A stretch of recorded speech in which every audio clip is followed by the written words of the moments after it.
Hello again, everybody, and a pleasant good evening to you wherever you may be. I'm sorry, the spirit of Vin Scully just took over.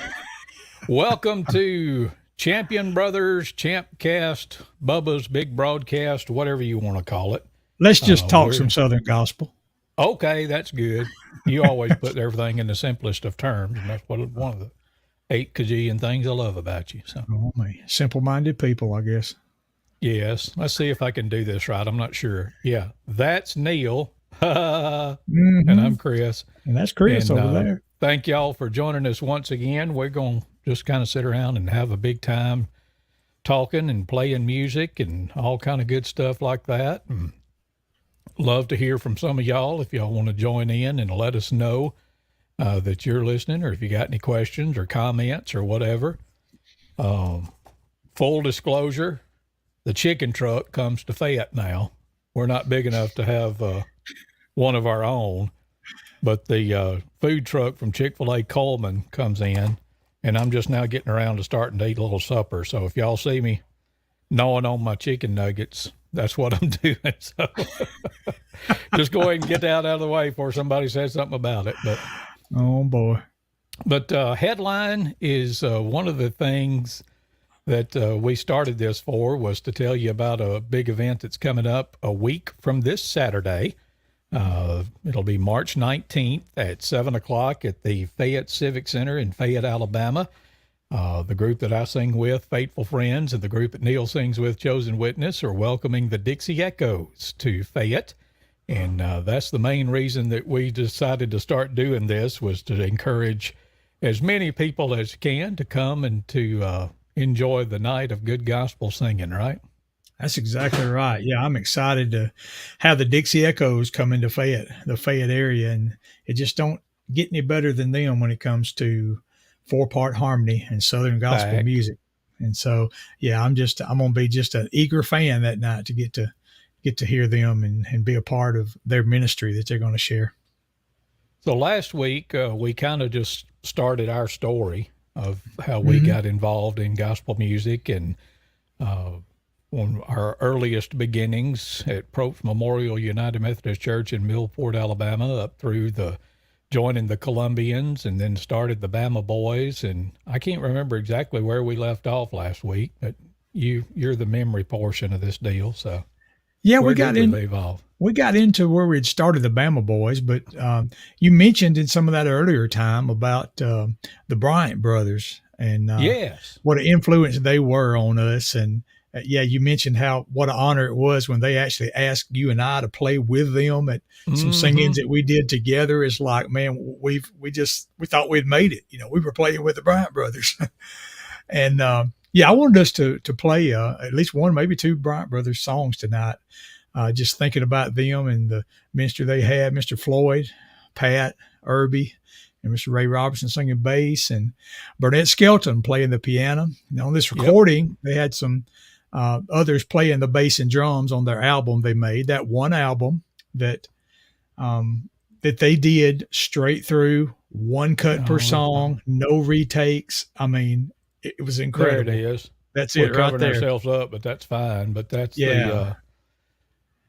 the album that they did called Tell My Friends, and that picture was made in Wayman and Gail Field's living room, where Neal and I practiced with FFA Quartet back in the early days. So That's if right. that behind a bench could talk. But anyway, Yeah. but we've let's play that. Let's start with a little peppy one. I think Okay. Brother Pat bears down on this one. The Bryant brothers, and There's a Difference. If I can get it going here. There we go. Now we're talking.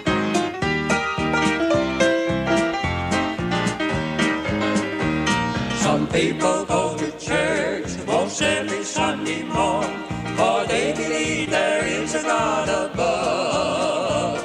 They live the golden rule, their Bibles too are warm, their hearts are filled with brotherhood and love. But there's a difference, there's a difference, there's a difference, there's a difference. You can have religion, go to church and pray, and still be lost in sin. For there's a difference, there's a difference, there's a difference, there's a difference. If you want to see heaven, if you want real joy, then you must be born again. Savior said one day, not everyone who speaks the name of God shall enter heaven's gate. You must be made anew, salvation you must see. Have faith in Him before it is too late. For there's a difference. There's a difference. There's a difference. There's a difference. You can have religion, go to church and pray, and still be lost in sin. For there's a difference. There's a difference. There's a difference. There's a difference. If you want to see heaven, if you want real joy, then you must be born again. For there's a difference. There's a difference. There's a difference. There's a difference. You can have religion, go to church and pray, and still be lost in sin. For there's a difference. There's a difference. There's a difference. There's a difference. If you want to see heaven, if you want real joy, then you must be born again. My goodness, the Bryant brothers. Son. Good Starting stuff. off with a bang. That's and right. I was, I think, Pat sung that first verse and Herbie sang the second one. And That's it right. made me think of this that you posted on the Bama Boys Facebook page. But we were singing at Oaks Chapel in the Crossville community just outside of Vernon. And Brother Herbie and his family were there that night. There we Neal go. just froze up for a second, but he'll be back shortly. But they passed this note up to us while we were singing. And Joe, Chris, and Neal, will you please sing the national anthem for me? and Neal saved that. And I think, is that Daddy's writing or is that? That's Daddy's handwriting. Yeah, our dad wrote that date and all on there. And yeah, Mr. Irby asked us to sing that at that church that night. Yeah, that was cool. But A lot of good memories. Yep. But like we talked about last week, the first time that they asked me to play drums, I was just like, you could have knocked me over with a feather. And I think that may have been the quietest I've ever played the drums in my life before or since. But Right. You didn't was want good somebody to stuff. say to turn the drums down that night, huh? Nope. But they continued to just about every time we'd sing with them after that. Yeah. They would ask us to play. And Yes. I know, I can't remember what the circumstances were, but we had a kind of thing, kind of like what we're doing this next Saturday night at Hannah Methodist in Gordo, where a bunch of us just kind of got together and decided we wanted to have a singing. Yep. And I got to sing a song with them. I can't remember, man. but I'm Cool. trying to remember what song it was. But I was like, okay, well, if you don't now, you may never get the chance. So I think I asked them if I could, and they're like, yeah, come on. Yeah, I would jump at that opportunity. You mentioned Mr. Pat got it kind of kicked off there, Mr. Irby on that second verse, and then Mr. Floyd is the one that took the lead on that last chorus. So that got all three of them, the Bryant brothers, at that time. Now, I think in other times in the Bryant brothers, there might have been another brother, at least one, that sang. Mr. Fred Bryant, did he sing with them at one time, I think? Yeah. Yep. My best friend all the way through high school was Chris Bryant, and his dad, Fred, sang at one time with them. But I've never met a Bryant from that branch of the Bryant tree that couldn't sing. I'll put it like that. That's right. There may be some out there, and there may be some that would say that they can't, but they can. So yeah, some just don't sing out as much as others, but they can still sing. That's for sure. Yep. Let's say hey to some folks. Drew do Gordon that. is listening or watching us tonight from Nebraska. He moved off to Nebraska and working at a college out there, I believe. And Deborah and Nathaniel's on here tonight. And Jason Baines wanted to know if I had enough chicken nuggets to share. Yeah, come on. You've made more than one flying trip to my house before, so if you want to make another, and we'll have some for you. How about this? Keith Wilson's in Tampa to watch the other Bama boys play basketball tonight. Well, there you go. In Hey, about Keith. 25 minutes. I'm not looking at you or off the screen, but yeah. Mississippi State and South Carolina's playing right now, and Bama and Vandy play after them. Well, I'll just go ahead and give a roll of time. Ellen Morrison's here tonight. Hey, Ellen. Kay's with us again this week. Right. R.A. Morton. You know who that is, Neal? Is that Rodney Morton? So seeing you two brings back so many memories. God bless you both. That's the Rodney Morton? I'm 99% sure, yes. The greatest receiver that ever played for the Millport Junior Tide? Fact. And Carol Sear, Adiran, and Kathy Taylor, and Dave Ezel enjoying us from North Carolina. Neal, I'm going to tell you something now. Tell I me. got to looking at the statistics from last week. I feel like I'm James Spann now because I'm waving my hands all in front of the camera. Okay, But that's all right. we got so many views last week that we have almost gone bacterial. So Bacterial. some of y'all figure that out a little bit, but I tickle myself sometimes. But yeah, so we've got, let's goodness. see, we've already got Alabama, Mississippi, North Carolina, and Florida and Nebraska in the house tonight. So Man, I wonder what's the chances that every one of those states will be represented March 19th. I don't know. You never know. You never know. Load up and come. That's right. Oh, this is Ronald. That's Okay, RA is Ronald that's with us tonight. So Okay. that 1% that I wasn't sure about. Well, all right. So Ronald, you got to put your whole name up there. And I think that There's a I've whole made bunch that. of- Go ahead. I think I've made that same mistake before, and I'm sorry about that, Ronald. I think on Yes. Facebook one time I said it's just Rodney, but yeah, hey, he's the brother, so that'll work. We're glad to see you, Ronald. And there's Rick Jones listening in from Missouri. So, man, Okay. we're getting about the whole SEC and then some in here. So, Yeah. you want to play another Bryant Brothers song? Hey, I would love it. How about that when you mentioned last week? You said something about we always thought that Tell My Friends was a Bryant Brothers song. We didn't realize Yep. the Weatherfords had done it and lots of others before then, but to us, it was a Bryant Brothers song. Here's the Bryant Brothers and Tell My Friends. As soon as I can get it going here. Here we go.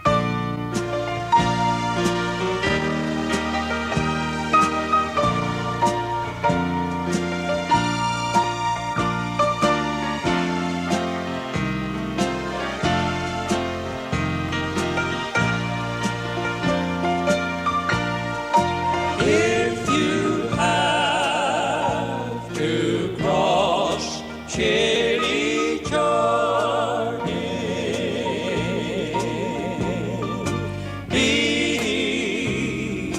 before I do,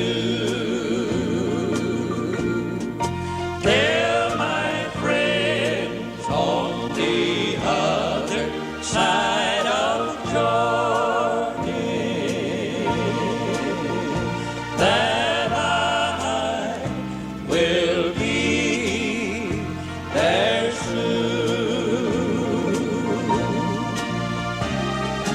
Then we'll talk it over, how Jesus paid the cost, how he died to save us and hung on the cross.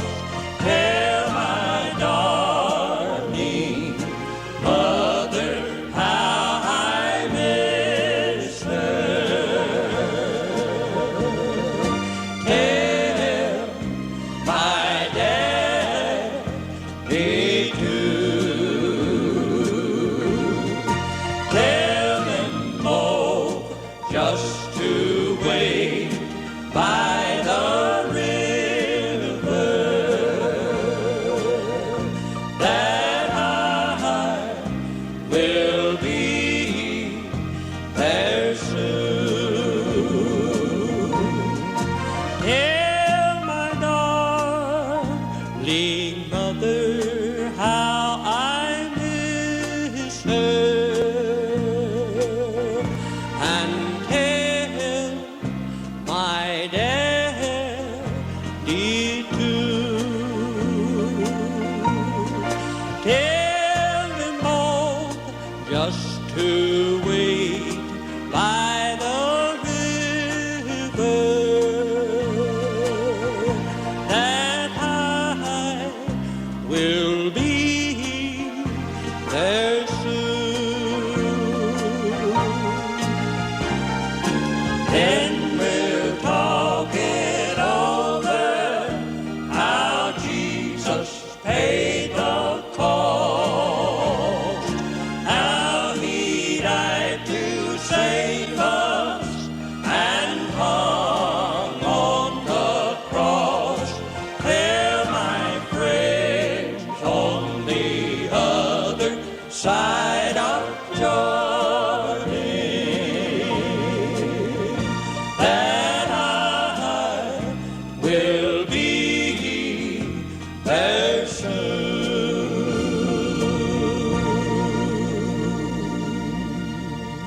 Bryant Brothers and Tell My Friends. Oh, mercy. Man. That's Memories, good stuff right there. Memories. Yep, for sure. But wait a minute. Stand up. All right now. Mighty fine. Yeah. I thought I recognized that shirt. We love us some Lester Roadhog Moran and the Cadillac Cowboys, that's for sure. That's right. Yeah, that's a... Hey, let's see. Say hey to a few more here, and then let's bring on our first ever special guest. Okay. Yeah, I see David and Pam Baker's on here. Hello to y'all. Kathy Taylor. Cousin Danny Rise on here with us. And of Diane course, Winters in Millport. Billy Boo Boo Shaw. Thanks for joining Susan us. Newman's here, yes. Cool. He's put in a request. Boo, we ain't turned the request line on just yet, but we'll see what we can do. That's right. I was like, Boo, you've already submitted one request this week before we got on here tonight. So, oh, look, Texas is in the house. Rachel's out in Texas watching us. Rachel Baines. Boy, add another state to the list. There you go. Yes. But glad to have all you folks with us and appreciate you tuning in to what's kind of taking on a life of its own. I'm kind of glad about it. But yeah, it's all it's right kind with of me. nice just to get together with my brother once a week and reminisce like crazy. So it is. Mr. Jimmy Campbell. I tell you what, if Faithful Friends ever gets a live band, I'm hiring Jimmy Campbell to play steel guitar for us. He can wear it out. So. Oh, sounds good. Yeah. Yeah. All right, you take over now. Bring in the guest. Let's bring in some more of these that can help with some more of these memories as we are talking about. None other than, drum roll, please. Well, we'll work on that later. But anyway, how about Mr. Scott Bolden in the house? How about that? Yes, everybody. Hello. Welcome, please. Yes, listen to them. They're going crazy. Yes, they're going crazy. How's it going, guys? All right, you. Man. Doing good. Back Enjoyed up, the your show. head's too big. I said He'll say just anything. You know that. We don't care if Garrett's in here with us or not. So. Hey, I've always thought, I'm a 100-yard beauty. I look better from afar back, so I'll back up. That's right. That's why I was trying to help a brother out here. Yeah. We get the strangest look sometimes when we are talking to and about each other, all three of us, when we refer to each other, when we're talking about Scott as our our brother cousin. Yeah. And I've gotten some mighty big, like, hey, what now? Right. But I always said that Scott is technically our cousin. Our dad and his mom were brother and sister. Yeah. But he's always been like the kid brother that I never had. I never got to beat on him like you beat on me, Neal. But yeah. We tried to a little bit, but Pawpaw told us not to hurt that baby. Yeah. How many times do we hear Pawpaw say that? Don't hurt that baby. That's right. It gave me free range on a lot of licks I gave you guys. It did. It did.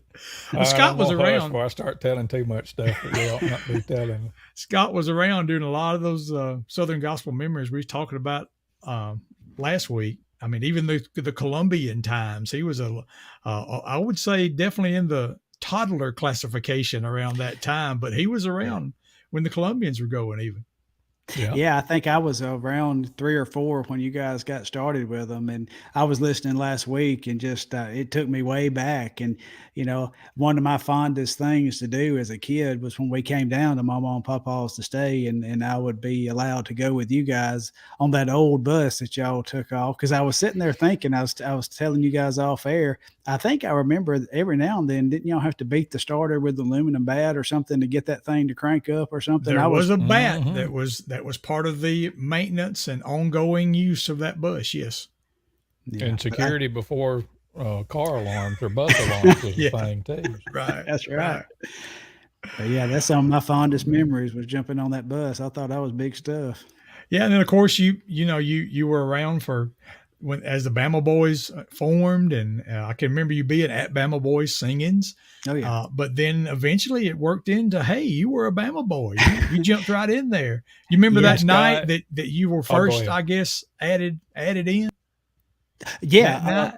Yeah, of course, about 1987, Mom and I moved down to Millport, and then I kind of became a roadie. Every time the van pulled out with you guys, I was on it, and always around. I know I was probably a nuisance, but I was always around y'all's house and at the practices. And I had been rat-a-tat-tatting on the drums some during the practice. And yeah, we were, I think, at Pilgrim's Rest in Fayette, and right before the concert.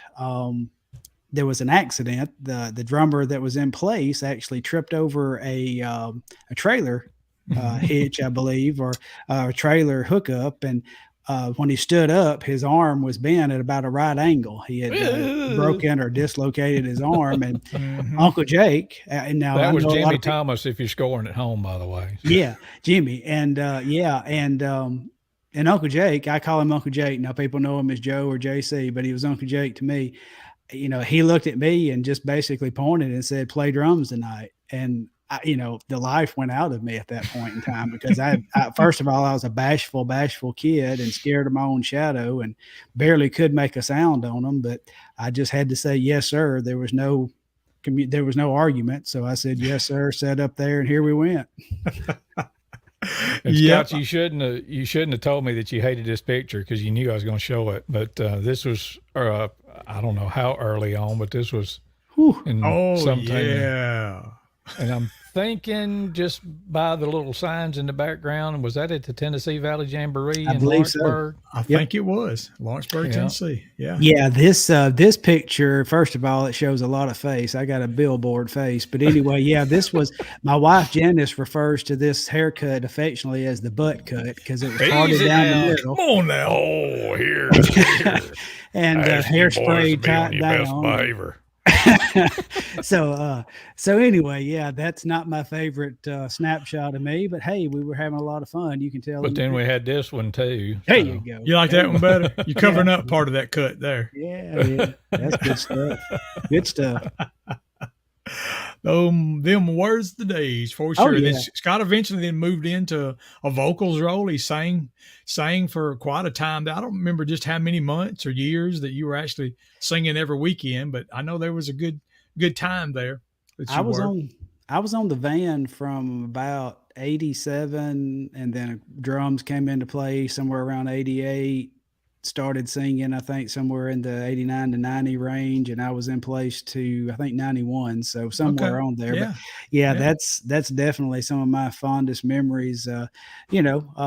Situation wasn't always the best as a youngster, and the joy that I got from the weekends and looking forward to the weekends of jumping on that van and just having a blast being with you guys. That's some of my best memories as a teenager. Oh yeah, loading up in the brown van. Folks around Millport was used to seeing the big old brown van and the brown trailer for sure for years there. Well, as far as the Southern gospel music world goes, you got something pretty cool going on these days that you're kind of easing into, hadn't you? Trying to, and still kind of working through that. But yes, I'm lifelong. You guys introduced me. I cannot remember a time in my life that Southern gospel was not a part of it. And y'all, it's y'all's fault. It's your fault. And but anyway, yeah, love it. I've been a fan. I'm old school. I love the history of Southern gospel music, and I've had a friendship for a few years with Arthur Rice, who is a legend. I mean, he is Mr. Lead Singer. And not only is he just a legend in his singing, but he's one of those that's cut out of the mold of like your George Johnson, Glenn Payne, as far as who will take time with young folks and encourage them and pour into them and just love on them. And he is passionate about preserving Southern gospel history to the point that he is the president of the Southern Gospel Music Association. So yes, I have become a lifetime member of that organization, and trying to move into a role of helping promote the association. That is cool. Yeah, that is good. Chris and Chris was fortunate enough to get inducted into the Lamar County Gospel Music Association, and of course, our dad was added to that too. And then I even snuck in there, if you will. Well, But, I'm going to interrupt here because they got it exactly backwards. Neal should have been first, then Dad, then me.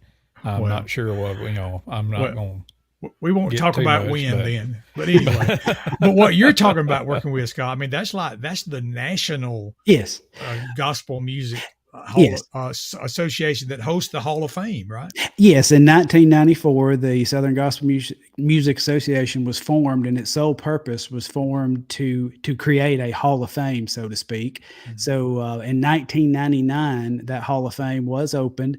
A lot of y'all who have visited Dollywood for about 20, 21 years, when you first came into the park, right straight in front of you to the left was the Southern Gospel Music Hall of Fame building. They had a lot of exhibits in there, and they had a walk of fame with all the inducted members since 1999, since they've been inducted. And so a lot of y'all are familiar with that, that's been to Dollywood and be able to see that. Now, the relationship with Dollywood came to an end last year during the pandemic. Dollywood made some changes, and they decided to use the space that they had generously given to the Hall of Fame for years. They were going to use that and repurpose it for something else. So everything was taken out, and it was announced just a few months ago that God answered prayers and provided another place to house the Southern Gospel Music Hall of Fame. And anybody who goes to Pigeon Forge knows, or may have seen the news, that it's going to be at the Biblical Times Theater building. It's going to be Biblical Times Theater. They have a Southern Gospel presentation, a show, a dinner show that they have, and have several groups in ever so often. And there's going to be a space now that's going to actually house the Southern Gospel Music Hall of Fame. That is Bravo. cool. Definitely cool. Yeah, the Biblical Times Theater, I've been privileged to go and see a couple of different presentations there, and actually, I mean, there's the dinner theater part, but then there's also a restaurant there, Yes. Feaster on Teaster, and yeah, you can literally hurt yourself in that place. but yeah, I was excited when I got to when I heard how that was going to come together like that. That's good. Oh, yeah. Good stuff. And a lot of people that's watching this tonight are longtime lovers of Southern gospel music and believe in the tradition of Southern gospel music, and probably would like to see it preserved and passed down to generations. And if you go to sgma.org, that's the website. And you can get on there. You can see ways that you can donate. Right now, there's a lot of expenses with moving the Hall of Fame and getting that set up so they could use support. And you can become a member for only $20 a year. For $20 a year, you get a membership into the Southern Gospel Music Association, and you get to nominate and have a say in who is inducted. 2 living and 2 deceased members are inducted every year. So as a member, you get to participate in that. So I'd encourage, if you love Southern gospel music, visit the website, sgma.org, and check them out. Absolutely. Absolutely. Chris, have you happened to have another song that we could share? We didn't really talk specifically about anything tonight, but if you got one just kind of laying around, you could drop in, since we're talking about Southern gospel music. I see. I was trying to do 2 things at once, which and then I threw you a curve. Always know how that goes. But yeah, I was going to put this up for about the SGMA so that can run in case somebody didn't get that. But there you go, sgma.org. Yeah. I don't know. What do you want, Neal? I need some guidance here. Yeah, whatever you can. You just want got some your Bama hand Boys in. or? Oh, that would work since we was talking about Bama Boys. How about? Oh. Go ahead, Scott. Can I make a request? Sure. Maybe. Y'all, maybe. I love it. Y'all took a trip up through the Where Are You project last time. So maybe I guess we're to the Payday in Heaven project. How about something like either A Different Way or Gonna Be Moving? One of those. How about one of those tunes? Is that in the playlist? Ask and ye shall receive. There we go. The Bama Boys. Gonna Be Moving. This old world's no place for living. Not enough caring, not enough giving. Sometimes clouds of sin and sorrow hide the way. But this life of stormy weather ain't gonna be my home forever. Gonna be moving, one of these days. I'm gonna be moving, moving away. Gonna be moving, one of these days. When I leave this life behind me, troubles and cares are never gonna find me. Gonna be moving, one of these days.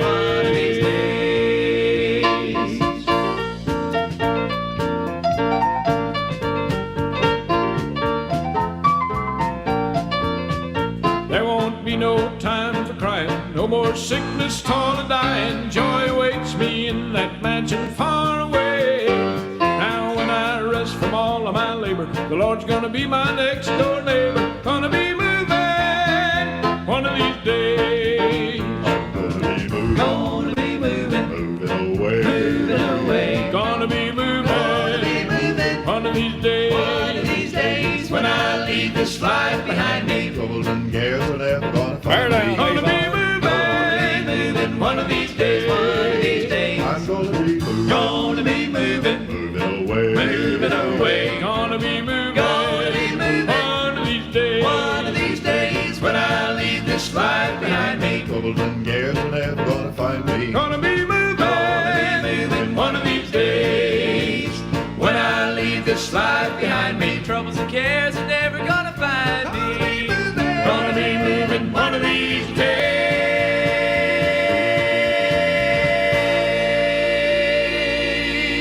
Out there's the Bama Boys and Gonna Be Moving. And that was from 85. Is that when we did that, Neil? That sounds about right. Yeah, I think so. And I thought I had it loaded in on where I could put it up on the screen, but I didn't. But I've got it back here behind me. You may have seen some of it, but let me hold that up again, Yep. which there I you don't go. know if I'm all discombobulated, but There you go. Yeah, that shows. that was made in the vault of what was then Merchants and Farmers Bank in Millport. Yep, that picture is right in front of the vault. It was door. called Payday in Heaven because Mark Jones wrote the title song called Payday in Heaven. Uh-oh, He it just did. fell. Hey Neil, You know can what? you still hit? Oh, Go ahead. can you still hit that note you hit there at the end? If if Loretta or somebody stomped my toe right at the right point, I probably could. Yeah, yeah. And that was fun too because that was, during the time or just a few years prior to that, because obviously when we started the Bama Boys, I was what's the math, 13, I guess, and my voice hadn't changed yet. And then when my voice changed, I still tried to sing the same notes that I did before my voice changed, and that didn't go too well. So more often than not, Neil would sing tenor, and I would sing a baritone part on most of the stuff on that album and the other one that we did too. Yeah. But I want to say some shout out. I saw a while ago that Karen Bishop had reacted to the video. She hadn't commented yet, but if Okay. she's still around, Cool. that's Avon's daughter that you just heard leading the chorus there on Gonna Be Moving. But Donna Coker's here, and Patsy Bryant Cook, and Dean Bryant Springer, and Kay Shackelford. I think we already talked about her. Let's see here. I wanted to mention a couple of things. Ms. Donna Margaret Coker. Hey, Corbett, Donna. yes, Go ahead. I'm sorry. said that we were talking about Mr. Irby Bryant, the Bryant brothers, a while ago. Said Irby's daughter Melanie sung a song at Oaks Chapel this past Sunday. Neil, she was in your class, man, wasn't she? she was, and I don't know Yep, that I've there's ever heard her Karen. sing a special. Karen already checked in now. Oh, so yeah. said she's loving it.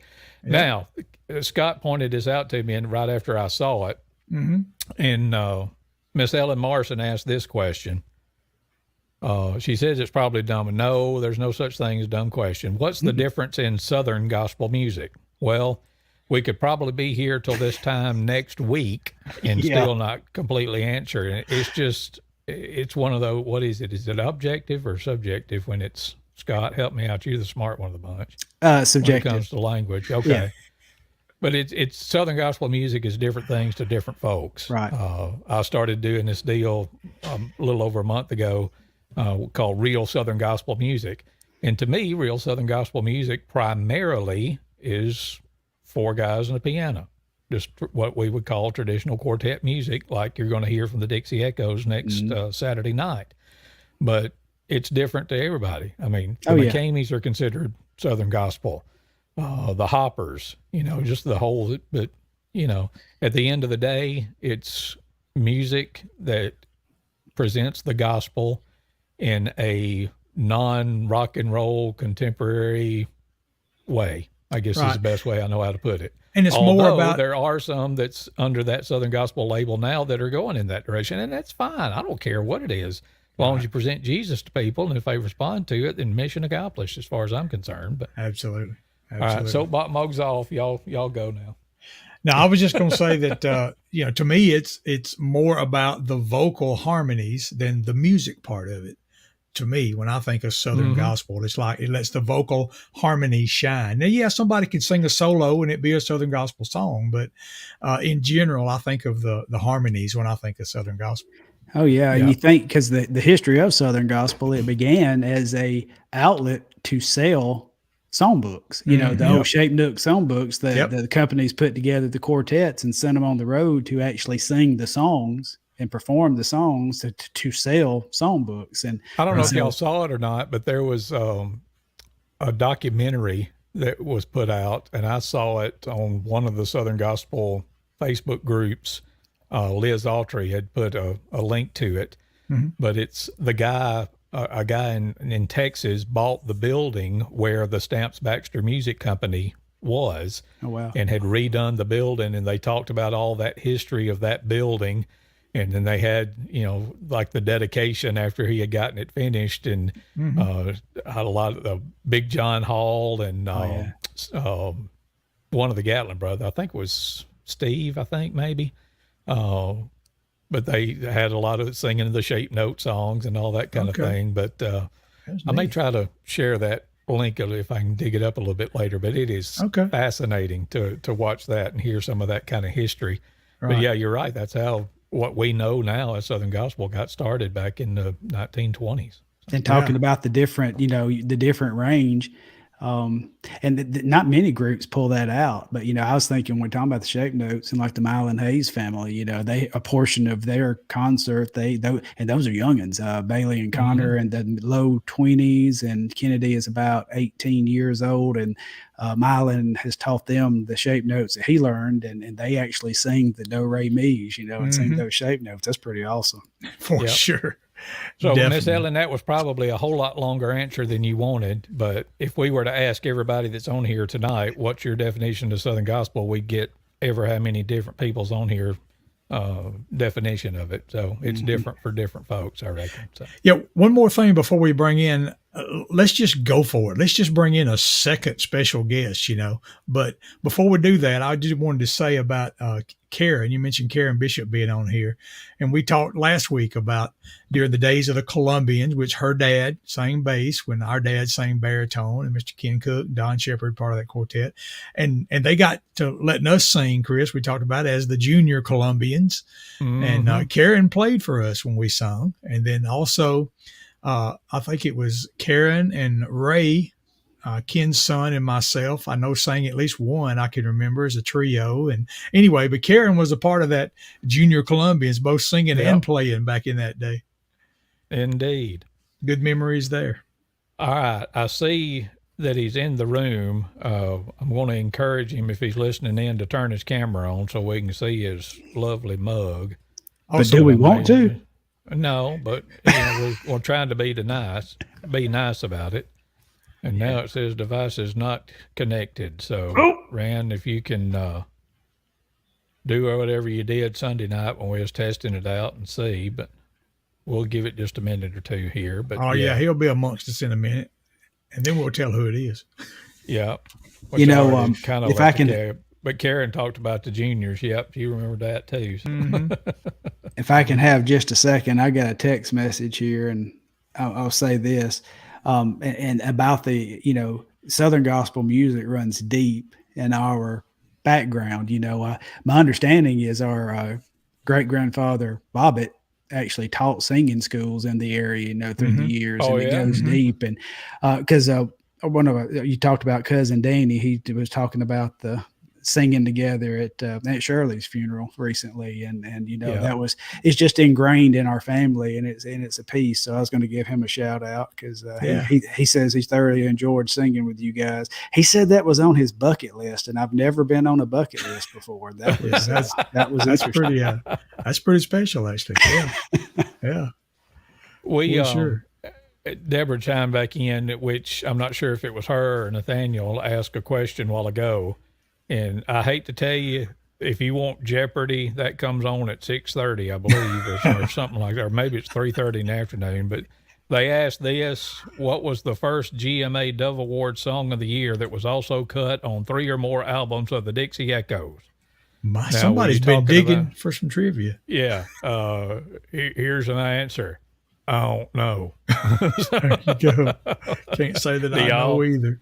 Can't Okay. say I would that guess, I do. hide thou me. I don't know. I have no idea. Yeah, who knows? It was Deborah that asked that, but Okay. you giving us way under more credit than we deserve if you're going to ask us questions like that. But now, if you'll ask what the third song in the second set was when we sung at Chapel Hill in 1987, Neal can tell you that. So I might could. There's a distinct possibility. Yeah. Yeah. now they say Jesus is coming soon. So there you go. Okay. That was, yeah. I was close. Yep. All right, let's see if we can. We still don't have nothing but a circle. But Do we have audio? Hey, enter in. Sign Hey, in, there he please. is. well, Is that Randy Pennington I hear back there in the background? It- Oh, we lost Was. him again. Uh-oh. I think we got internet connectivity problems tonight. Oh, man. Again, if you're scoring at home, the technical difficulty started at 40 minutes and 51 seconds into the broadcast tonight. Let's try this again. You there, Ryan? can you hear me now? We got can. you. We can't see you, but I pretty much guarantee you I sound better than I look. So Okay. well, what? I don't- I mean, what's going on? Why can't we? We could see you the other day when we I tested. What's don't happening? know. I don't know. I'm in Vernon instead of High Togi. Reckon it makes a big difference. That probably yeah. does. Has a Went lot off- to do with the internet connection. I Went reckon, off to the so. big city, I guess. All I've right. got my geekish girlfriend in here trying to help me, and both of us together can't figure this out. All right. Well, tell Marcia I said hey. Hey, they said hey, Marcia. Hey guys. All righty then. Oh, look, there's Marcia too. We got more special guests than we bargained for. That's right. Well, I'm enjoying watching and hearing you three people, but I don't know why you can't see me, but you're probably just as well off. But Well, Randy was, back in the day, he was around for a lot of the Bama Boys times, even some of the Columbians times, playing with groups, and we'd see him at sing-ins, and he even was he filled in with the Bama Boys a time or two. So he was, we just called him our honorary Bama Boy because he was kind of a part of us, even though he wasn't officially. He never signed a contract or anything, but he was an honorary Bama Boy for sure. What do you think, Randy? Wait a minute, I got to add him back. when you first Oh, pretty okay. much gave me that title there, and I thought, well, I don't know if I'll ever live up to this, but hey, we'll do what we can. Sure. Get up there and sing just like you about 2 or 3 dozen times through the years at random. It was always a lot of fun. It sure Oh was. man, yeah, just Yeah. like you. You'd usually Yeah. have your guitar, and we. Move I can over, remember Brian that. Free. That's right. That's right. Yeah. Uh-huh. If we didn't have the delay that we have, I would say, well, let's just slide into it, but it would be a hot mess because Right. y'all are Everybody's all delayed. hearing Yeah. me about a quarter second, and I'm hearing y'all back about a quarter second later than Oh, what it yeah. was. So we figured out when we were singing "I'll Fly Away" backwards last week that we can't hardly do that. So. Right. Right. Well, we've But- actually got assembled here tonight. We got the once a year quartet. We called it there for a while, anyhow. Right here tonight. Here we That's Tell us go. about right. it, Neal. Yeah. Scott had the idea one time back in, I think it was 2008, I think, which is to think about that was quite a while back now. It's kind of weird, but yeah, he wanted to get together just a quartet and sing some gospel music there. And at the time at Kennedy Baptist Church, and he pulled Randy and myself and Chris together, and we got together, and I think we went over some stuff one time maybe before that Yep. night, and then we just did a concert one night. Yep. As we started going over the songs, and Mark Jones was the fifth wheel. He was the one that played the piano for us. And as we started learning the songs and picking keys, it's like about every, 2 out of 3 songs wound up being in the key of B flat. And so I just named the group the B flat quartet. And that's what I started calling us from then on, the B flat quartet. And we had a good night that night. I mean, the spirit was there in the songs. We laughed. I definitely squalled some. I don't know if y'all did or not, but I did. And we had a good I don't know time. if I can that do night. this or not. Let me see. That shows it. Yeah. I'm just holding up my phone because I just found it. And yes, it was in 2008 because that's when we Wow. were practicing, and That's we when we actually were practicing. practiced on Mom's birthday. So it Oh was. yeah. Oh, there you go. Do the math, Neal. From 2008 to now is how long? About 14 years, I reckon, something like that. Yeah. Wow. It's been a while. I had a lot Mama more will get hair on back me. then. Mama will get on me for showing that, but that was Oh my goodness! we had her yeah. a birthday cake that night when we were practicing. That's so. right. That's right. That's Awesome. cool. That's cool. Well, And one then, of the things. Oh, go ahead. Wait a minute. You got some more? I'm in story time mode now. So You got every picture you We ever had- took on your phone? pretty much. Okay. Which the light, but that's me holding Eli. It's not me holding something with a white ball on top. Can't see it that good. But, so Eli was all of almost about 1.5 or so. All right. Wow. Cool. Well, there you go. That didn't cost you any extra. I just felt like sharing. Okay. No problem there. Wait a minute. Let's get Randy back now. You still yeah, there, come on, Randy? Randy. I'm here. All right. All All right. right. You're coming and going, but that's all right. Well, I hear you. What else is It's new, right? okay. One of the, All one right, of you the- talked about the B flat quartet, Neal. Set this up. Yeah, one of the things I remember about that night, but like I said, beside the whole night was just a good night for us five. Now I don't know, there was a bunch of people there too, I think, that maybe enjoyed themselves, but for us, we sang songs that the Bama Boys sang. We sang songs that the Columbians sang that night. And one of the ones that we did, during the song, this was definitely not rehearsed, not staged, but during the song, there's one part where Chris and Scott and I would kind of sing real soft and kind of go up a part, sounds kind of high. And Randy just kind of took exception, to it, being the manly bass singer that he was Thank you. in the group. And he, anyway, let's just play. We can just play the whole song, but it's when it gets to the encore, I believe, is really the part I liked when Randy really put that bass solo at a new level. Let me tell you. So this is beautiful, and we'll go ahead and tell you this isn't the greatest quality, but I think you'll get the gist of it. Oh So yeah, here just we some go. kind of recorder laying over on the side. I'm gonna turn my camera off because I'm gonna wait chicken nuggets.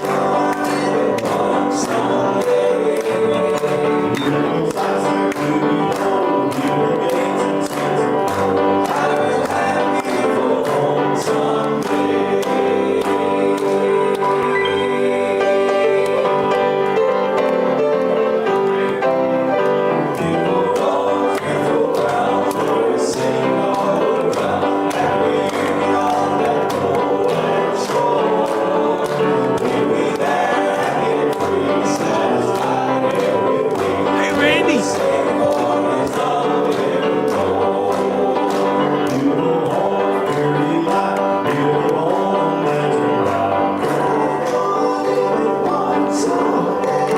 Beautiful sights that we behold, beautiful gates and streets of gold.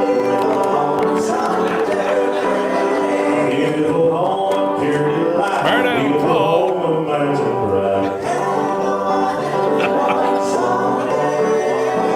Beautiful sights there to behold, beautiful gates and streets of gold.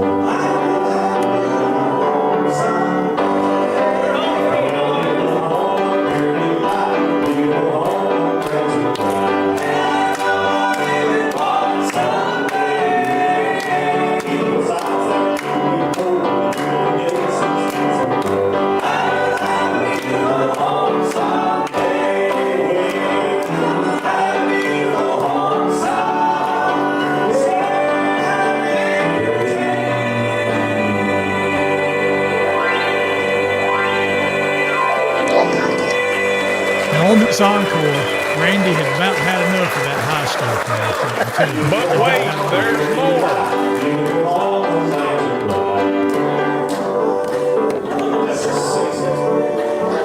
Beautiful sights that to behold, beautiful gates and streets of gold.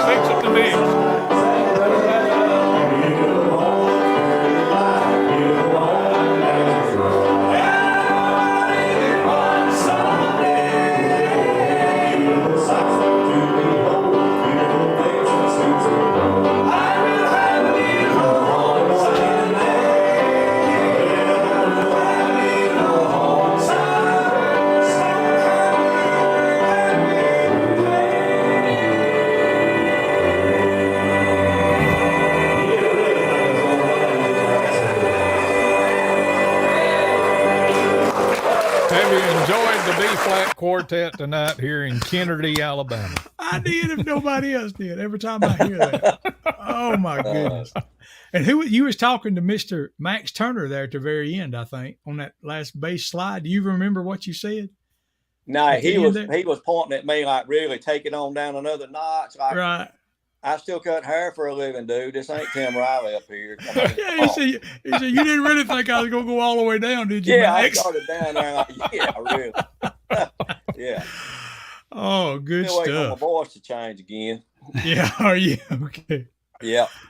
Well, now we took these a vote, days- Randy, and we liked Oh. it better with just your avatar up there. So. Well, that's no, what I'm kidding. Well, I'm I'm trying to kidding. tell That's you. not true. I'm glad to see you.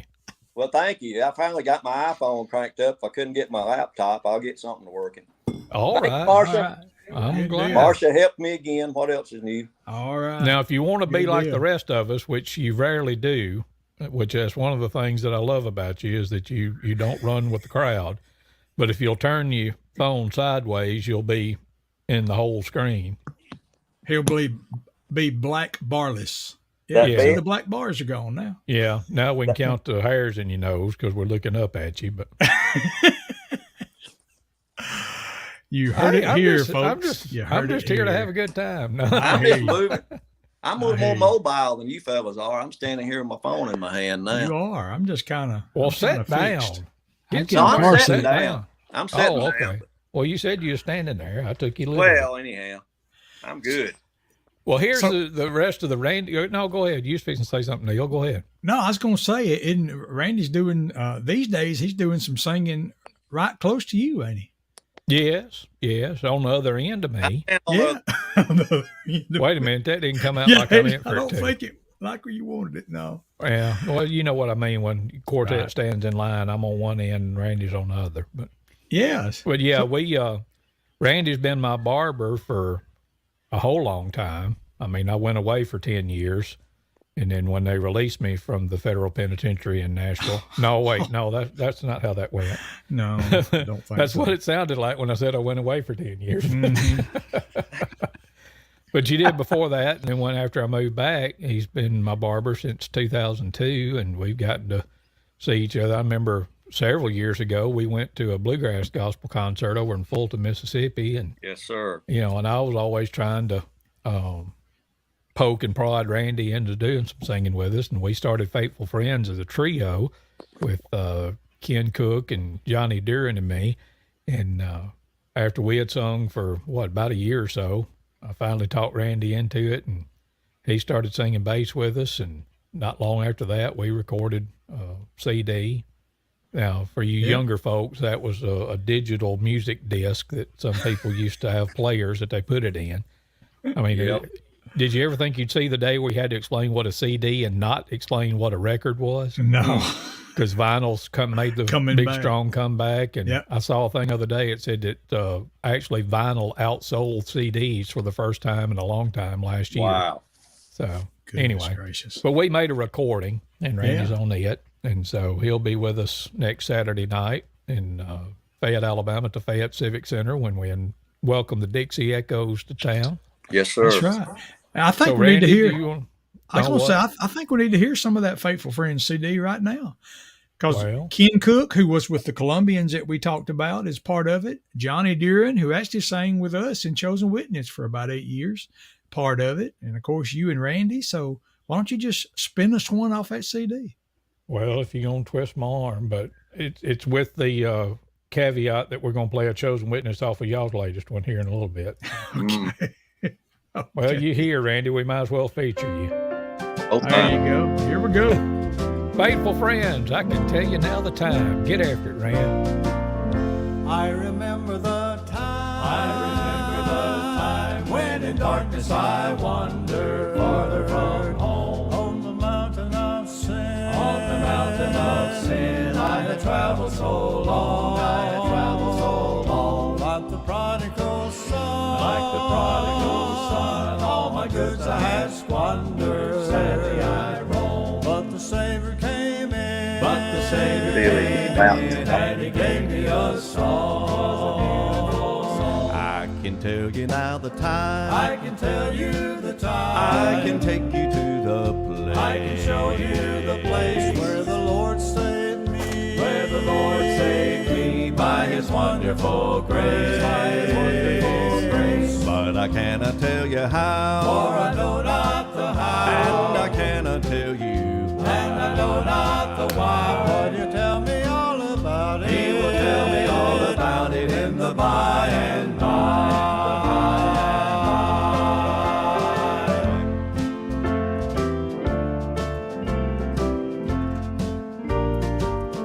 I can never forget. I can never forget when He spoke to me gently. Fall around me In the fountain of life. in the fountain of life. There's a balm for your soul. There's a balm for your soul. So I heeded His voice. So I heeded His voice. He was speaking intently. Gladly I see. Through His marvelous grace. Through His marvelous grace. I am happy and whole. I am happy and whole. I can tell you now the time. I can tell you the time. I can take you to the place. I can show you the place where the Lord saved me. Where the Lord saved me by His wonderful grace. By His wonderful grace. But I cannot tell you how. For I know not the how. And I cannot tell you why. And I know not the why. But you tell me all about it. He will tell me all about it in the by and by.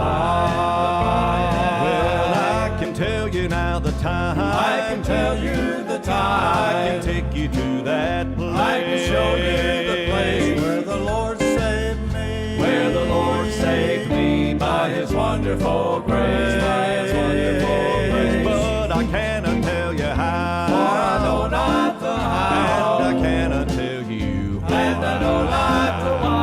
But you tell me all about it. He will tell me all about it in the by and by. He will tell me all about it in the by and by. In the by and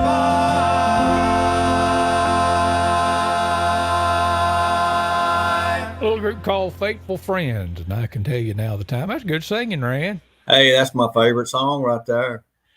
Hey, The that's tenor the real singer deal. leaves a lot to be desired, but Hey, he is doing the best he could. I got my laptop working. I ain't holding my phone no more. Life is good. Well, how about All that? right. All right. Good deal. All I had to do is turn it off and on 2 or 3 more times. That's first rule Is of that tech all? support. Fix Turn it it off in. and turn it back on again. I tell There you. you go. Yeah. Rand, talk a little bit more about you. I want to know your history in gospel music, and the folks that's tuning in might want to know a little bit about it too. Well, I was sitting here enjoying listening to y'all talk about the early days for y'all and all. I grew up in a musical home. My mama and daddy, before my mom and daddy even married each other, daddy was the song leader at Mount Zion and mama played the piano. And then they got married and continued to do that for the next 50 something years. And so from the time I was a little bitty kid, I was watching Jubilee on Sunday mornings, every Sunday morning. Smelling that bacon frying, boy. Lord when I have can hear mercy. that. Grew up watching that, and I grew up going with Daddy when I was a little bitty kid, all the way on up into high school to those convention singings on Sunday afternoon, bringing all those songbooks in there and everybody singing and having a big time. So I grew up, and I'll grow old loving Southern gospel music. It's absolutely my favorite. I make no apologies. And you've sung and played with several different groups down through the years, hadn't you? Right out of high school, I cannot for the life of me remember the name of the little quartet that I played bass in out of Ewan. And then shortly after that, Mark Finch and I joined the Pilgrims Quartet over in Amory, Mississippi. He was singing bass and I was playing bass, well, high school buddies. And later on, I sung with Bobby and Kenneth McDaniel and Mark and some other folks, Patricia Carr, and in the Servants Quartet. Then I had the privilege and pleasure to sing with my own brother in the New Revivers for about 3 years back in the late 90s. And man, I was kind of, dabbled around with a little bluegrass gospel. I love bluegrass too. And Yes. I played some bluegrass music with Jeff Long and the Glasgow Brothers. Sort of an honorary. I'm way taller than the Glasgow boys are, but I'm sort of an honorary of Glasgow too. I'm the one up on stage that don't fit just right. But One of these things is not like the other. that's right. So that's But what they say on Sesame Street. That's right. I love them Glasgow boys. I've sung, and I'm an honorary Glasgow when I wasn't an honorary champion there. So I've been back and forth.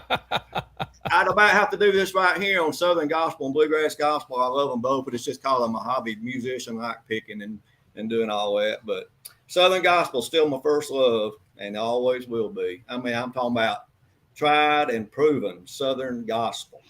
Yeah. Yes, sir. For sure. Which I don't know if you wanted to chime in. We were talking a while ago. We had the question about what's different about Southern Gospel. What's your answer? I was interested. That was fun hearing y'all try to describe it. It's just the style, and that still don't tell you nothing. But you made a good point. It's 4-part harmony generally, and it's just the style. To me, the best of all is that convention style. 4-part, like you said, there's mixed groups, there's men, women, and whatever, but it's just that Southern kind of style, Southern beat. Some people might sometimes call it country gospel. There's a lot of genres almost within the Southern gospel genre itself. Fact. Yep. Country gospel, Southern gospel, bluegrass gospel, it all kind of, you get the Isaacs. He was talking about the Hoppers and the Isaacs and that all in you said the McCamey. So yeah, it's a big range, but yeah, I can't help but the reason I'm with Faithful Friends, I had been in these mixed groups. I'd been in some trios and some different stuff, but I'd always said, before I die, I would like to be in a male quartet. I've never been in a full-fledged male quartet. I've been in some mixed groups all through the years there. And so it's like a dream come true to get to sing with you 3 guys and to literally be in a male quartet. And to me, that's the epitome of real Southern gospel music. Sure is. Cool. Well, all right. I call myself more of a bassatone than a bass. I'm somewhere between a baritone and a bass, but I don't guess you could ask any bass singer anywhere. Can you sing as low as you want to? Everybody's going to say, well, no, I'd like to be able to sing a little lower, but Right. I can sing a note or two lower than I could a few years ago. So I live to be about 140. I'll be hitting some pretty impressive notes, maybe. We've been talking about the 19th of March and the Dixie Echoes coming to Fayette, Alabama. Well, Randy Shelnut himself, the Dixie Echoes, told me one time, he said, if you got yourself a bass singer that can sing baritone, you got something. So there you go, faithful friends. You got something. That mean I just got a pay raise? How about just go ahead and double his salary, Chris? Go ahead and double. Yeah, we'll get right on that. Yeah. Hey, it's all good. Well, I nobody likes it better than me, but I still got a way to go to get as low as I want to. But hey, we get by. What about you singing? Yeah, that too. All right, next. Let's go on. Come on. Can we play? We're talking about Dixie Echoes and 4-part harmony. Because a lot of times when you say 4-part harmony, you think about that. But I think we may have mentioned this last week, where generally speaking, there's 3 parts, and then the bass singer is singing one of those 3 parts an octave low.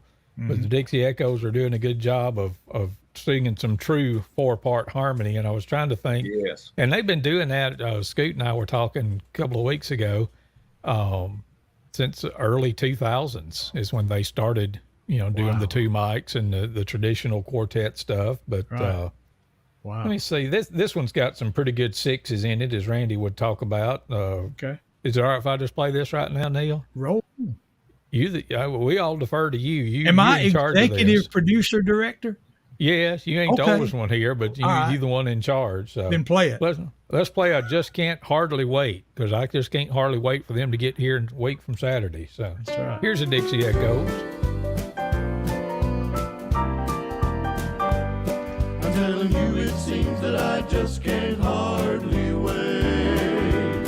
I'm telling you, it's hard to wait to see what's just inside the gate. The joy that God has stored away, I know is great. And after I looked all about, I'm gonna sing and I'm gonna shout. I'm telling you, it seems that I just can't hardly wait. He's building me a home on high, and he'll complete it by and by. And then he'll send his holy angels after me.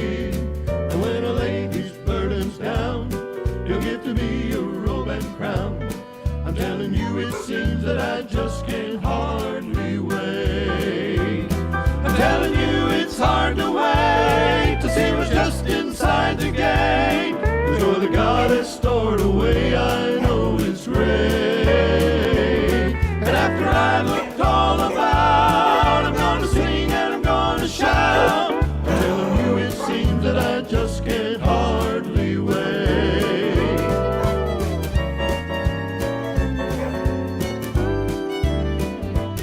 Well, the first thing I long to see will be my Savior smiling sweet. I'll see my mother and my relations too. Oh, the many they'll welcome me up there. I'm telling you, it seems that I just can't hardly wait. I'm telling you, it's hard to wait to see me just inside the gate. The joy that God has stored away, I know is great. And after I've looked all about, I'm gonna sing and I'm gonna shout. I'm telling you, it seems that I just can't hardly wait. I'm telling you, it's hard to wait to see what's just inside the gate. The joy that God has stored away, I know is great. And after I've looked all about, I'm gonna sing and I'm gonna shout. I'm telling you, it seems that I just can't hardly wait. I'm telling you, it seems that I just can't hardly wait.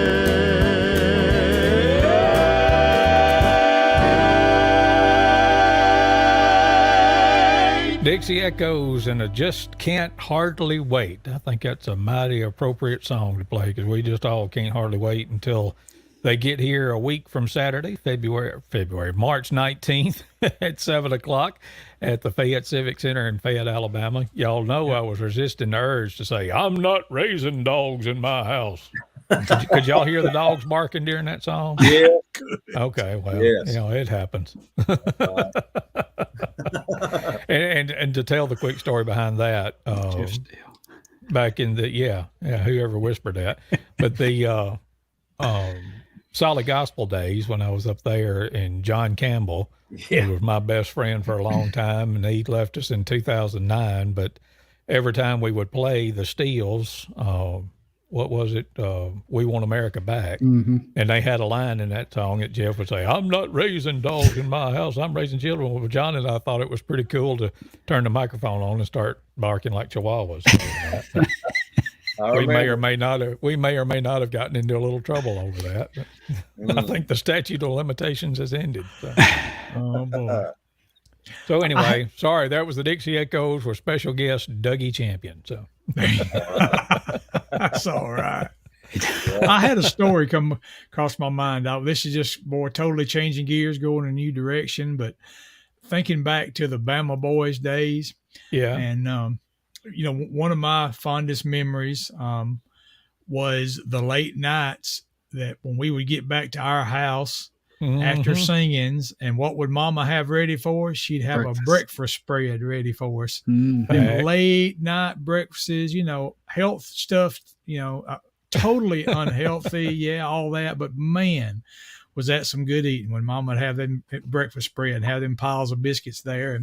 And I can remember one of the times of the Bama Boys when Scott was singing vocals at you know, for one stretch there, it was me and Chris and Scott, and my wife Loretta's younger brother, Rodney Brazel, was singing bass. That was the four guys singing in the Bama Boys.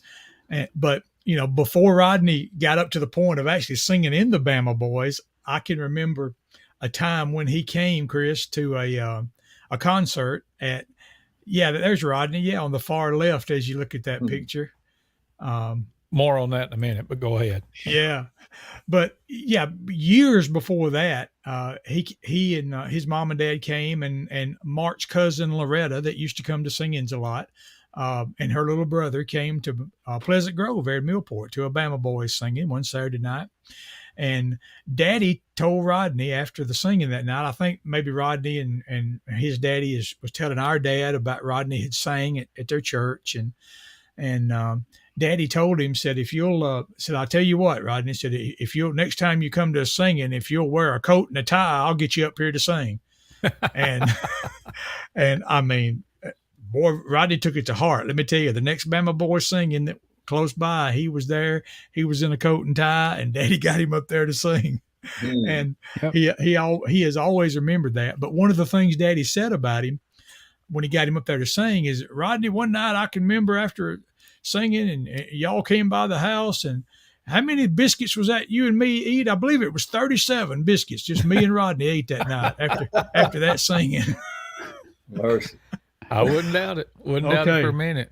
There's some random memories. Absolutely. Oh yeah. Right there. That was a highlight. You know, I thinking about when I came in to play and coming back in the late night breakfast buffet that Mama Vern spread out. And I remember the breakfast, it was a big deal to me. You guys spent a lot of time in Tennessee and coming back through the Shoals area, there was a bunch of stops at the Shoney's breakfast bar. Oh, that was just also always a big thing to me. But I was thinking too, just a random memory, and this actually probably goes back to right around the time that we moved down to Millport.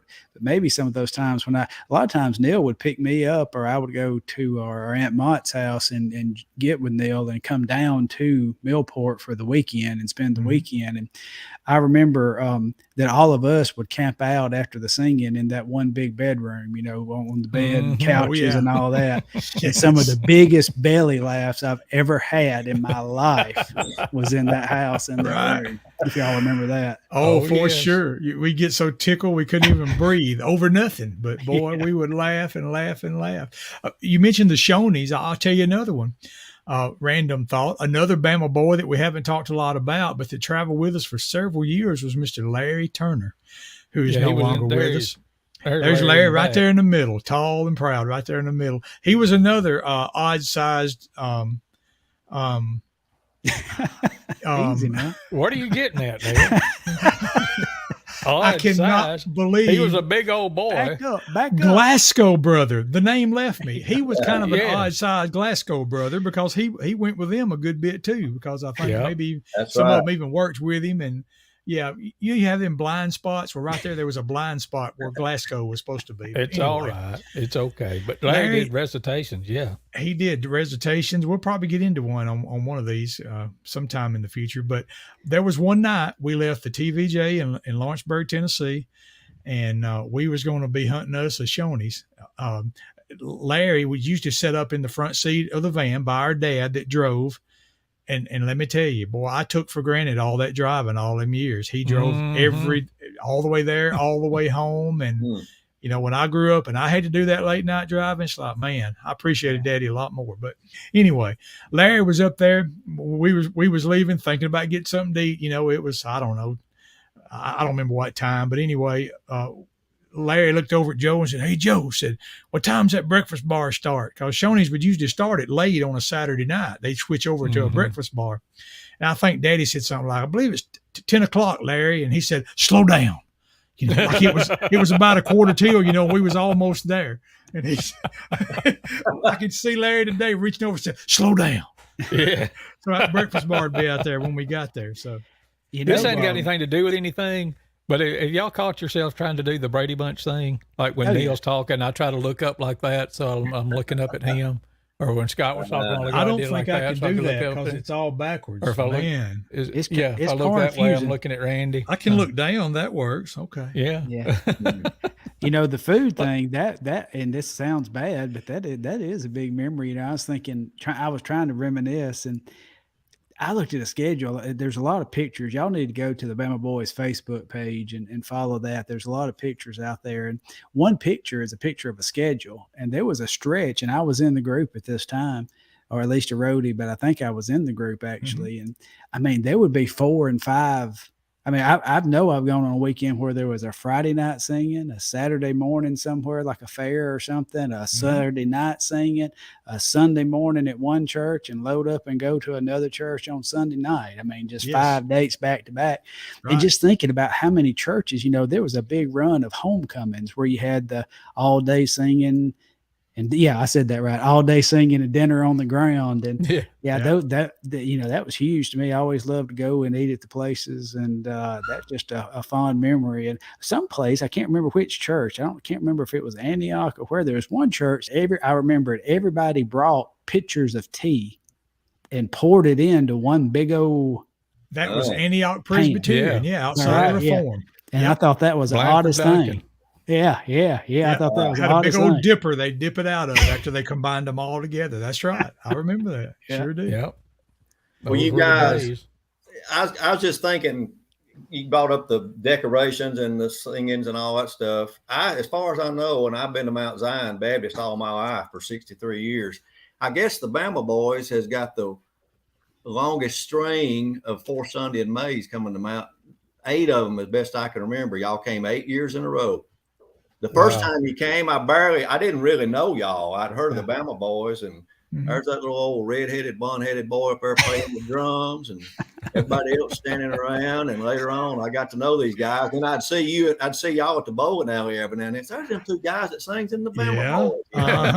Yeah. Right at the bowling alley, carrying on a little bit. Scott, did you get it? I don't remember if you got in on some of the Mount Zion 4 Sunday days back in those days. Absolutely. Yeah, I was there, and I love those days, and I'm one that I refuse to get any arguments over church music and using this, using that. I believe if it's scripturally sound and it praises the Lord, then it's very usable in worship. But I do miss those days. I miss those days of the singings, and you could throw a rock and hit a church that was having a singing somewhere in our area. Not only local groups like we were, but you would have a major traveling group somewhere within a 45-minute to an hour drive.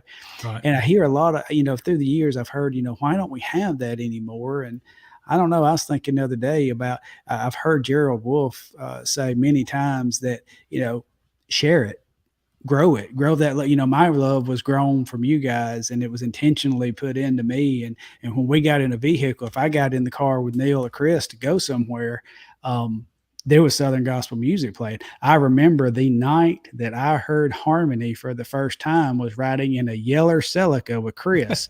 And he was playing the McCameys, Getting Used to the Dark. And y'all had worked with me forever, and I could not get it. And that night, it just absolutely popped, and I could hear all the parts. And then from then on, it's been that way. But it has to be a culture. And, I say to our people watching, if you love Southern gospel music, share it. Support it, encourage the young folk. I've never met a young person that Southern gospel was presented to in the right way with no bias that didn't just love it. I mean, it's just the truth. Yes. Yeah. It's generational. It's just like the morning call, the show that I do on the radio here in Fayette. It doesn't matter who's sitting in the chair doing the talking in the mornings, but great grandparents listen to it, and their kids and their kids and their kids listen to it too. And I've got listeners from 8 to 80 and then some on both ends. And it's the same way with this music. I apologize for my soapbox, but I've been told, I specifically one time, Pastor looked me in the eyes and said that, that the hymns in the Southern gospel was just not usable anymore. And I just, don't, let's not, come on now. No, I mean, it's the message within the lyrics. That's another thing I thought about what is Southern gospel music. Not all, because there's some filler songs on Southern gospel music CDs. There are. I mean, some of those it's just we need an extra song or two, and the message maybe not that deep. But by and large, you listen to the music through the generations of Southern gospel and the meat of the message and the biblical soundness in the lyrics, and it's incomparable to me. Yeah. Okay, I'll hush now. Sorry. Bye. It's all right. No, don't leave. I'm a little passionate. And kind of putting a bow on this part of it, which we've been going for an hour and 20 minutes. Y'all got anywhere to be? Oh my goodness, it's already an hour and 20 minutes. Yeah. Boy, flies by. But, and Neal, I'm going to let you pick, but Chosen Witness's latest CD, Just Us and Some Hymns that y'all recorded at Scott's studio in Kennedy. Yeah. But that, this is hymns and Southern gospel. And so I'll just say this is Exhibit A. Neal, you tell me what song you want me to play. I tell you what, we we talked for a long time about wanting to do a hymns project, just older songs, because we had sung a lot of originally written music over the years, and we finally got this one done.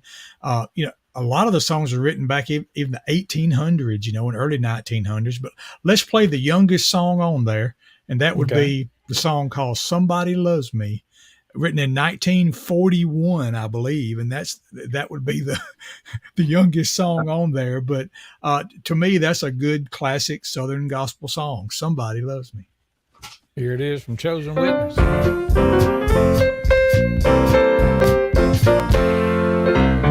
I'm in love with my Savior and He's in love with me.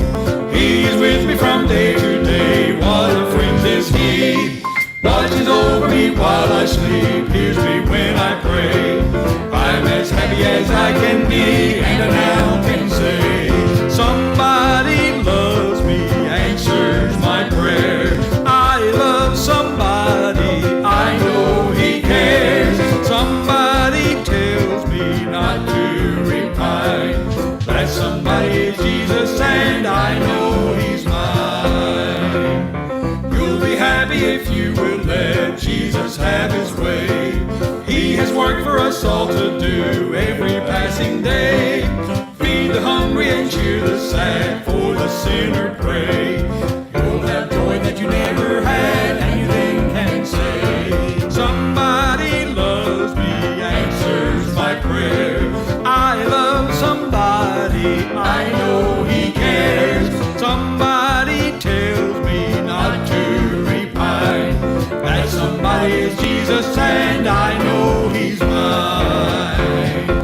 Then at last my work is done, He will call us home to a mansion He's prepared, never more to roam. We'll sit down by the riverside, cares all passed away, and with never a pain to bear, what a happy day. Somebody loves me, answers my prayer. I love somebody, I know He cares. Somebody tells me not to repine.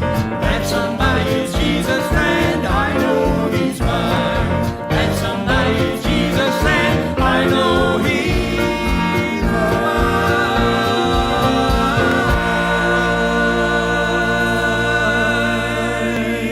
mine. Chosen Witness, somebody loves me. That's good stuff, Neal. For sure. Another story I got to share right quick before we go. Thinking about, I believe this happened at Mount Zion, if I'm not mistaken. I could be wrong there, but I think it was. This was after the Bryant brothers had stopped traveling and singing together. There came a point when they just didn't sing every weekend anymore. And Mr. Pat Bryant was singing with some others, and they sang there that Sunday. And I think Miss Lily Ashcraft was playing piano for them, I believe, if I'm right. I know it was a lady named Lily, because they started out one of them good old songs, and it wasn't quite the tempo Mr. Pat Bryant wanted. And he turned over and said, "Step on it, Lily." That's right. That's right. Yeah. Do you remember that, Randy? Yes. Oh, Yeah. Step on it. Step on it, Lily. So that phrase has been used over the years great. countless times in our circles because of that day. That's great.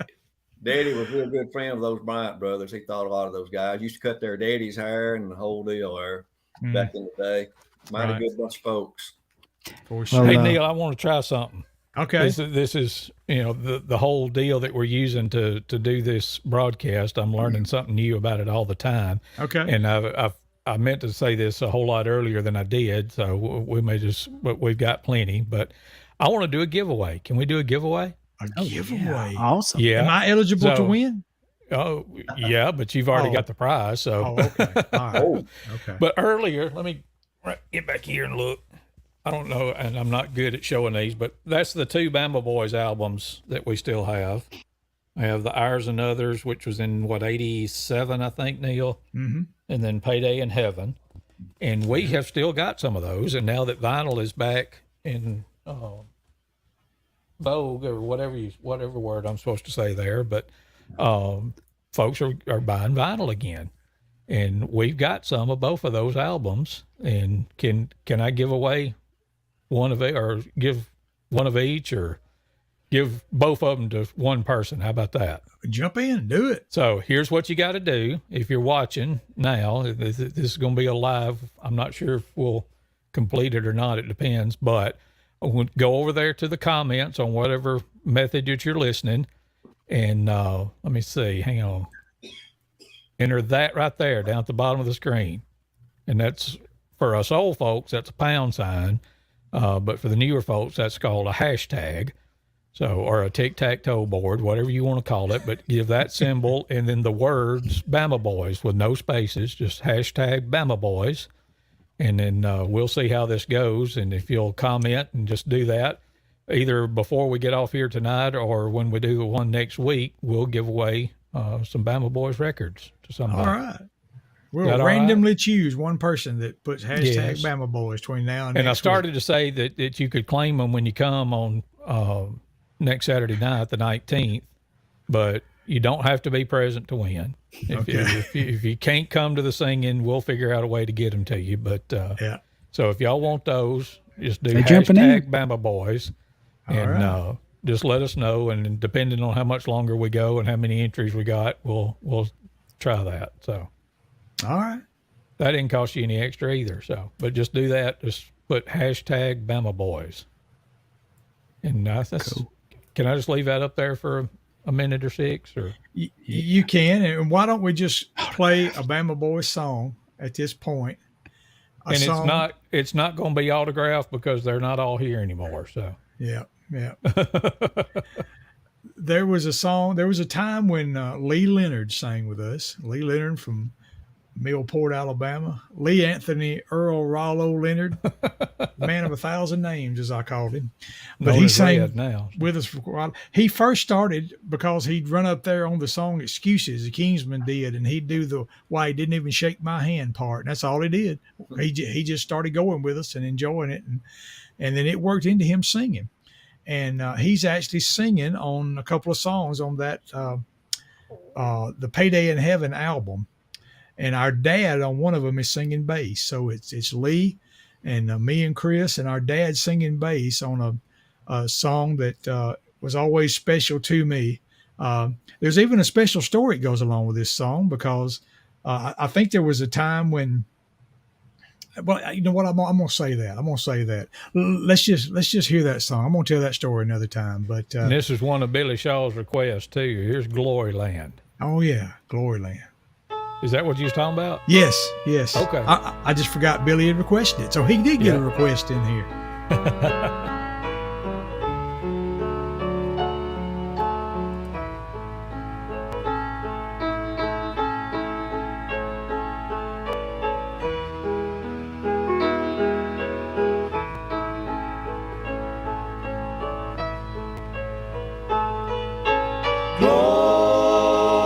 Glory land,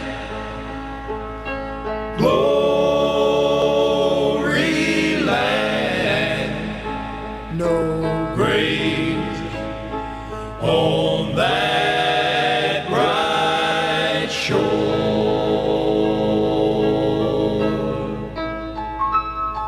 The lame will walk in glory land. The blind up there will see. The deaf in glory land will hear. The dumb will talk to me.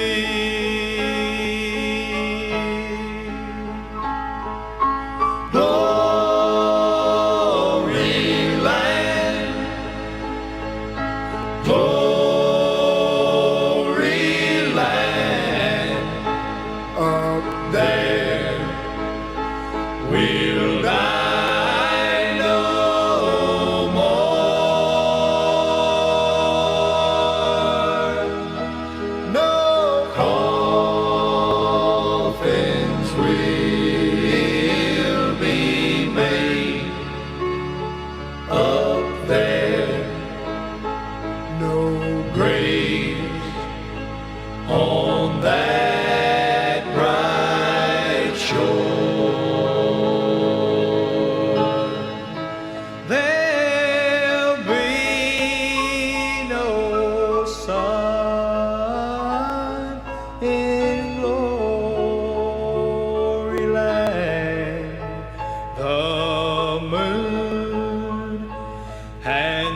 He lives on love divine.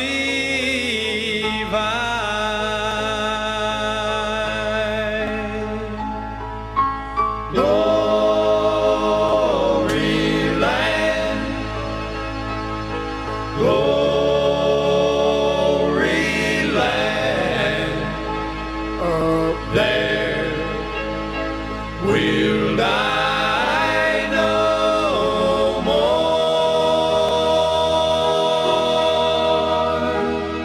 No coffins will be made up there.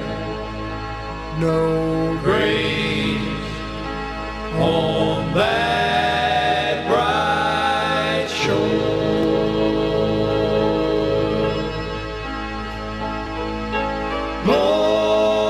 Glory land,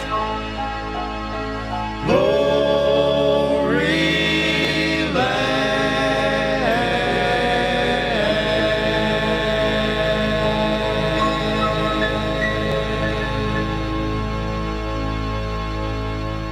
Bama Boys and Glory Land. That's good stuff right there, even if I was part of it. So, All right. Oh, sure. so Oh, sure.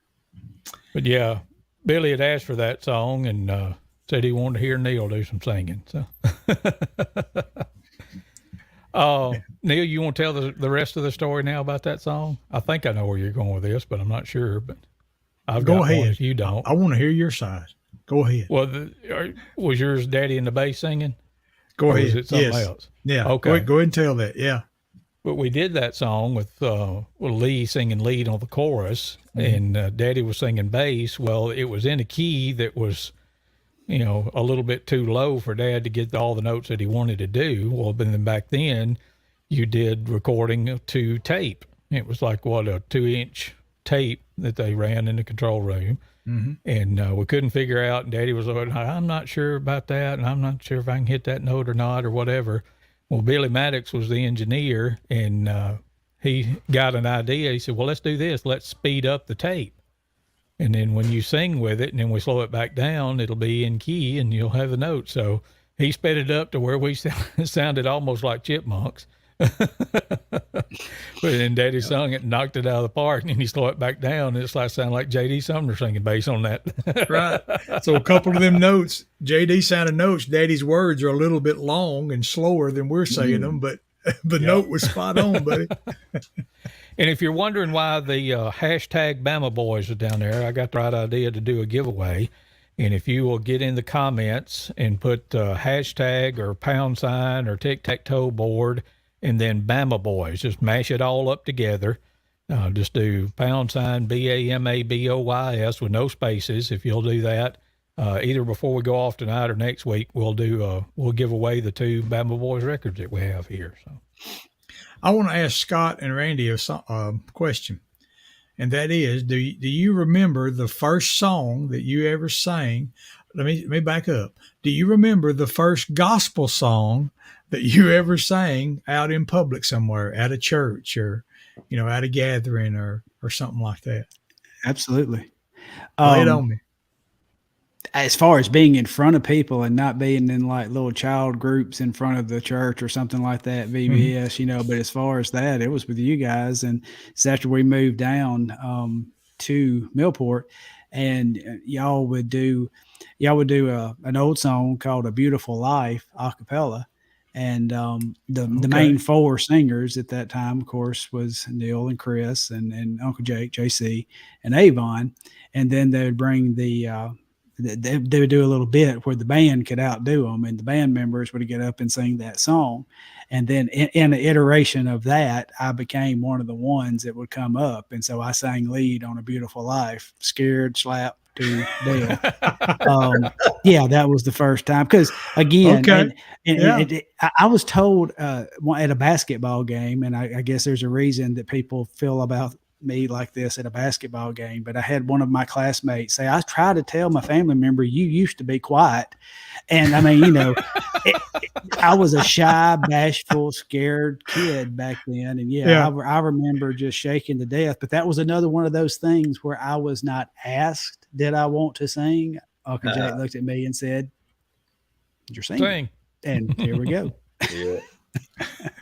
How about you, Randy? Do you remember, or was that too No. long ago? I do not. I mean, I didn't think to mention as a kid, before I ever joined any other quartets or anything like that, I sung with my family group. My mother played the piano, and my daddy and a couple of my sisters got together, and we'd sing at church or at a little revival and stuff like that when I was a kid. But no, we just did hymns and stuff back then. So I literally do not remember. That was Neal and quite a Chris. while ago. Neal and Chris. Do y'all remember this, talking about that and getting up in front of people? The funny thing was, even though it's bashful and I shot, do y'all remember it was around voice change time, and I, for some way, I have ruined my falsetto. I can't really jump up in my head for those high notes anymore, but I used to really, and I could get really nasally, and I used to kind of do a takeoff on Brian Free because Gold City was my favorite group. Yeah, I do remember that. We actually staged that a time or two on, what was that song? There's a light in the sky. Whatever that song. You remember that? And we did the takeoff on that with me doing like Brian. Mm-hmm. I think I do. Taco used to get up and sing that with Gold City, didn't he? Yeah. I remember that. Gary Jones. Kind of bluegrass sounding song. Yeah. Mm-hmm. Yes. I had forgot it, but yeah, the memory's there, Scott. You brought it back up. Man alive.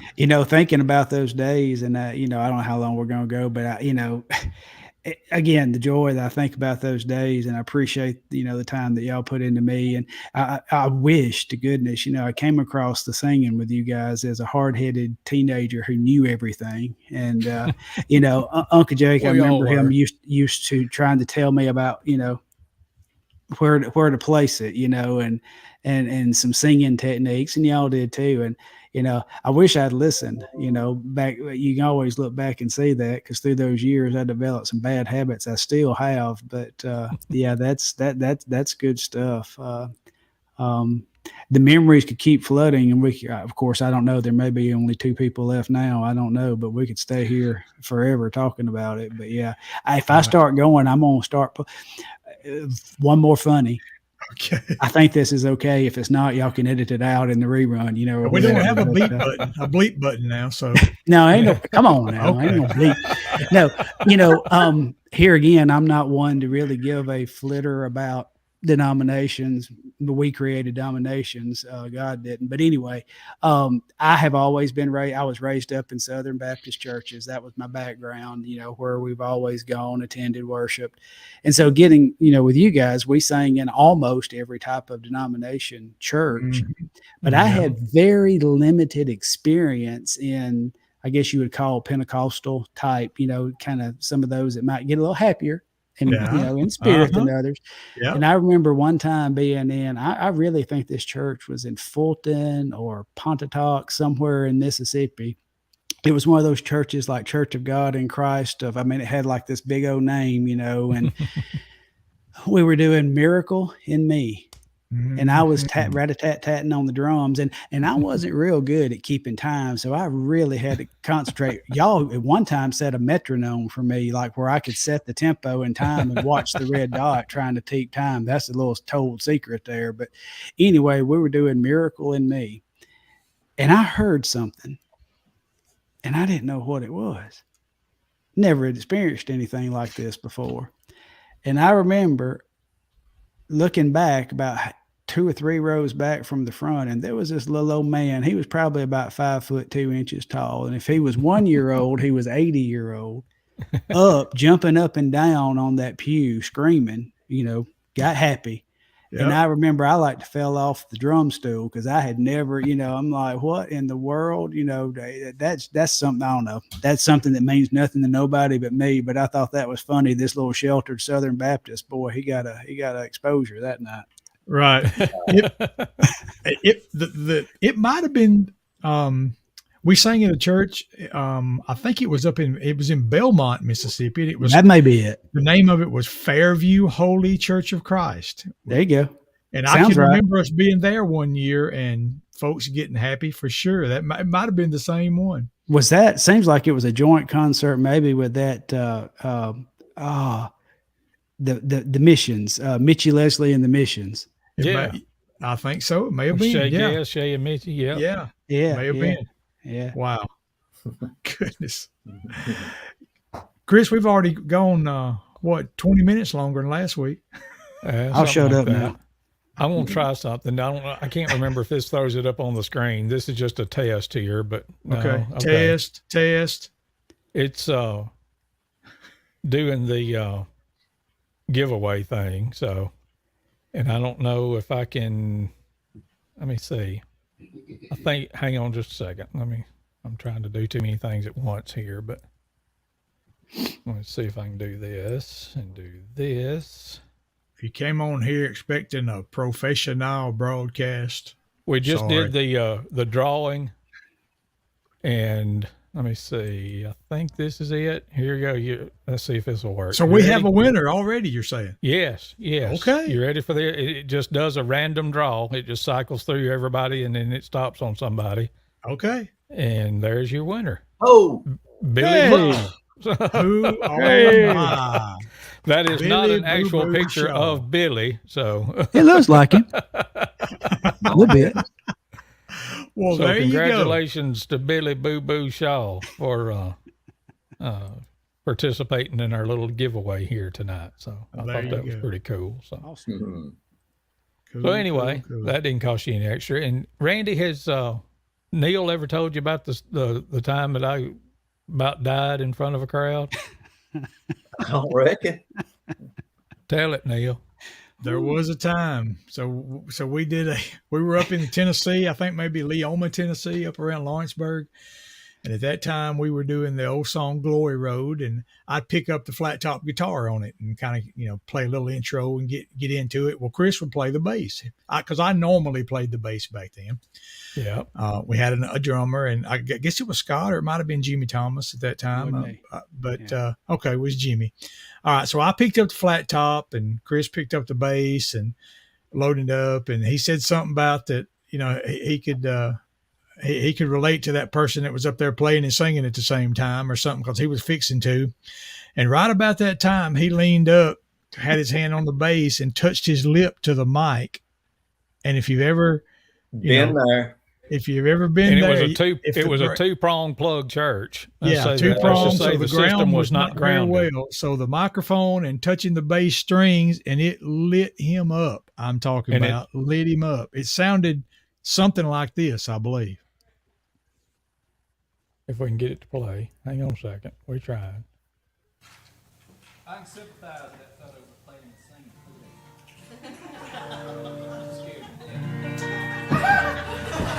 That's what it sounded like. I can't even But pull wait, that high. listen.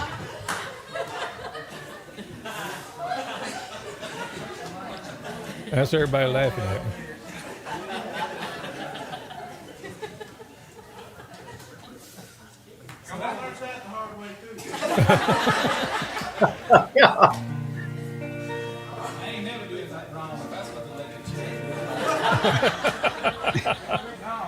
I said I ain't never doing anything wrong if that's what the electric chair feels like. So, but anyway, that's but probably got you on the lip, right? yeah, and the rest of the story, I mean, it bit me hard, and I mean, like tears were welling up in my eyes. Yes. And everybody was laughing, and I just kind of look over at Daddy, and he sees that something ain't right.